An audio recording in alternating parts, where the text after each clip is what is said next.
જય સ્વામિનારાયણ.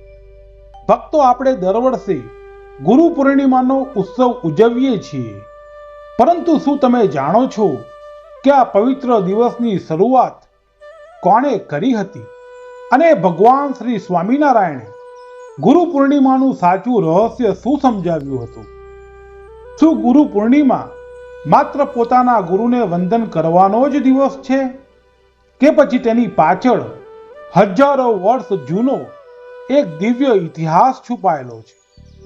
ભક્તો, આજે આપણે સમયની સફર કરીને તે રહસ્યને જાણીશું. લગભગ 200 વર્ષ પહેલાનું ગુજરાત. શાંત સવાર હતી. ગઢપુર નજીક એક સુંદર તળાવના કિનારે વિશાળ વડના વૃક્ષ નીચે ભગવાન શ્રી સ્વામિનારાયણ સંતો અને હરિભક્તોની સભામાં બિરાજમાન હતા. મંદ પવન વહેતો હતો, પક્ષીઓનો કલરવ સંભળાતો હતો અને સમગ્ર વાતાવરણમાં ભક્તિનો અદ્ભુત માહોલ હતો. બધા ભગવાન શ્રીમુખના નીકળતા અમૃત સમાન વચનો સાંભળવા આતુર હતા.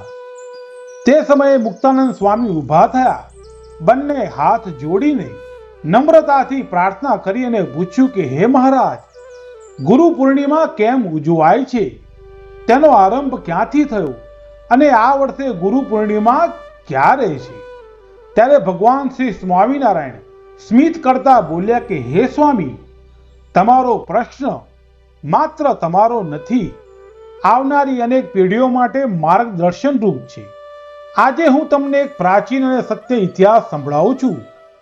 આટલું કહીને ભગવાને સૌને તળાવના શાંત જળ તરફ જોવાનું કહ્યું. જાણે સમયનું ચક્ર પાછળ ફરી રહ્યું હોય તેમ સૌના મનમાં હજારો વર્ષ જૂનું ભારત જીવંત થવા લાગ્યું. ભગવાન બોલ્યા કે સત્યયુગ, ત્રેતાયુગ અને દ્વાપર યુગમાં અસંખ્ય ઋષિમુનિઓએ ધર્મનો પ્રકાશ ફેલાવ્યો, પરંતુ એક મહાન ઋષિએ સમગ્ર માનવ જાત માટે જ્ઞાનનો અખૂટ ખજાનો તૈયાર કર્યો. તે મહાન ઋષિ હતા મહર્ષિ વેદવ્યાસ. તેમણે ચારેય વેદોનું વિભાજન કર્યું, મહાભારતની રચના કરી, 18 પુરાણો લખ્યા અને ભગવાનના જ્ઞાનને સામાન્ય જન સુધી પહોંચાડ્યું. ભગવાન શ્રી સ્વામિનારાયણ આગળ બોલ્યા કે અષાઢ સુદ પૂર્ણિમાના પવિત્ર દિવસે મહર્ષિ વેદવ્યાસનો અવતાર થયો હતો. તેથી આ દિવસ વ્યાસ પૂર્ણિમા તરીકે પ્રખ્યાત થયો. ભક્તો, જે આજે સમગ્ર ભારતભરમાં ગુરુ પૂર્ણિમા તરીકે ઉજવાય છે. ભગવાન શ્રી સ્વામિનારાયણ આગળ બોલ્યા કે વ્યાસજી માત્ર મહાન વિદ્વાન નહોતા, પરંતુ સમગ્ર ઋષિ પરંપરાના દિવ્ય ગુરુ હતા. હજારો શિષ્યો તેમના આશ્રમમાં રહીને જ્ઞાન પ્રાપ્ત કરતા હતા. દર વર્ષે અષાઢ સુદ પૂર્ણિમાના દિવસે બધા શિષ્યો પોતાના ગુરુ પ્રત્યેની કૃતજ્ઞતા વ્યક્ત કરવા આશ્રમમાં ભેગા થતા. કોઈ ફળ લાવતું, કોઈ ફૂલો લાવતું, તો કોઈ પોતાની સેવા અર્પણ કરતું. મુક્તાનંદ સ્વામીએ નમ્રતાથી પૂછ્યું કે હે મહારાજ, શું ગુરુને ભેટ આપવાથી જ તેઓ પ્રસન્ન થાય છે? ત્યારે ભગવાન શ્રી સ્વામિનારાયણ હળવે સ્મિત કરીને બોલ્યા, ના સ્વામી, સાચું રહસ્ય તો હજુ આગળ છે. ભગવાને કહ્યું, એક વર્ષે ગુરુ પૂર્ણિમાના દિવસે એક અત્યંત ગરીબ શિષ્ય આશ્રમમાં આવ્યો. તેની પાસે ન સોનું હતું, ન ફળ હતા કે ન કોઈ કિંમતી ભેટ હતી. બીજા શિષ્યો તેને જોઈને હસવા લાગ્યા. તેઓ કહેવા લાગ્યા કે ખાલી હાથે ગુરુ પાસે આવવાથી શું લાભ?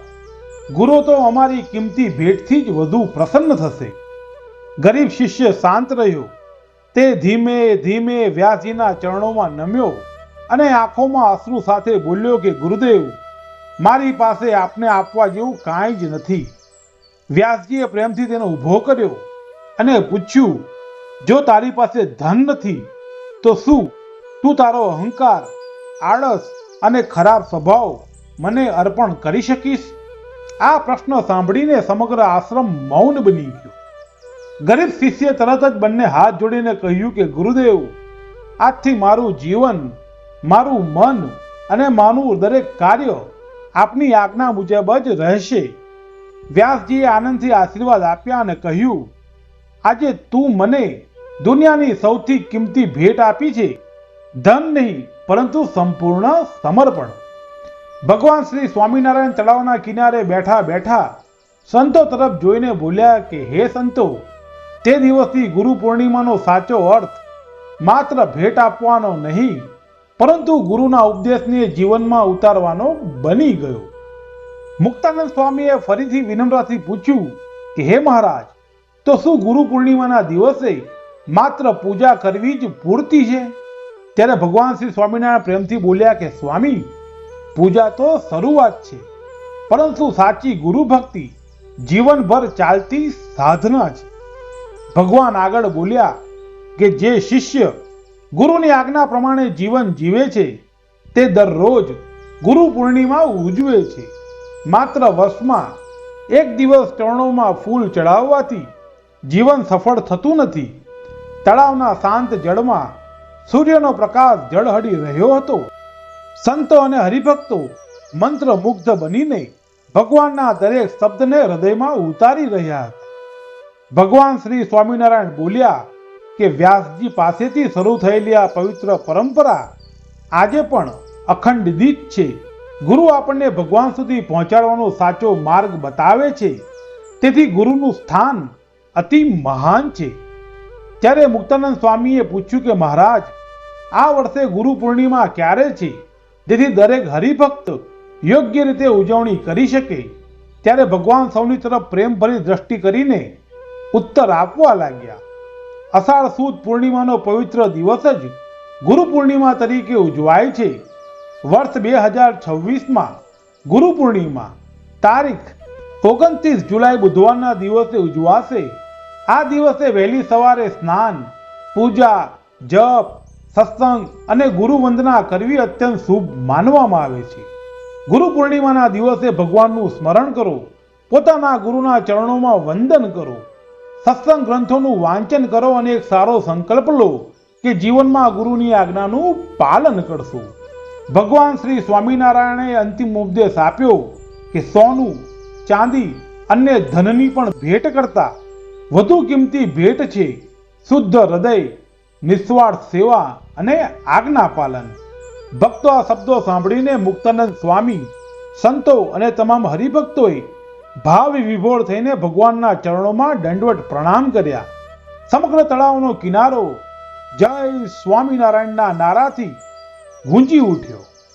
ભક્તો ભગવાન શ્રી સ્વામિનારાયણ બોલ્યા કે ભક્તો યાદ રાખજો, ગુરુ પૂર્ણિમા માત્ર એક તહેવાર નથી, પરંતુ પોતાના જીવનમાં જીવનને સદ્ગુણોના ઉપદેશ તે મુજબ ઘડવાનો પવિત્ર અવસર છે. જે શિષ્ય ગુરુની આજ્ઞાને જીવંત બનાવે છે તેના પર ભગવાન અને ગુરુ બંનેની કૃપા અવિરત વરસતી રહે છે.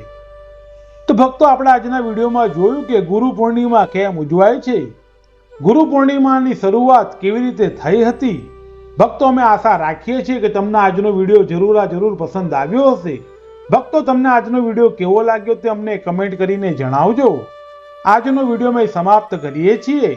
સર્વ હરિભક્તોને અમારા ઘણા હેતથી જય સ્વામિનારાયણ.